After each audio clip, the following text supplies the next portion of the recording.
কাঁঠালের এঁচড় খাবো, পাকা কাঁঠাল খাবো আর বীজ খাবো না তা কি হয়? আমি এই বীজগুলি উপরে খোসা ছাড়িয়ে ১ ঘন্টা ভিজিয়ে রেখেছিলাম। এবারে এরকম যদি একটা মাটির আপনাদের প্লেট থাকে তাহলে সহজেই কাঁঠালের বীজ পরিষ্কার করা যাবে। উপরের যে লাল আবরণটা অনেকে পছন্দ করেন, অনেকে পছন্দ করেন না। যারা পছন্দ করেন না তাদের জন্য এই ভিডিওটা। এভাবে ঘষে, ঘষে উপরের যে লাল আবরণটা সেটা তুলে ফেলতে পারেন খুব সহজেই।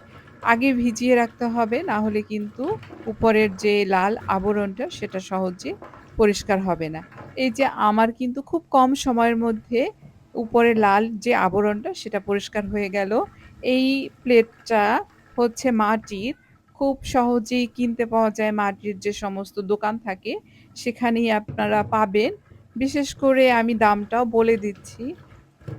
৳১২০ থেকে ৳১৫০ মধ্যে এই প্লেটটা আপনারা কিনতে পারবেন।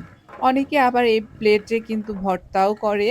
আবার দেখা যায় যে শিং মাছ যারা পছন্দ করেন তারাও এই প্লেটে কিন্তু ঘষে পরিষ্কার করে নিতে পারেন।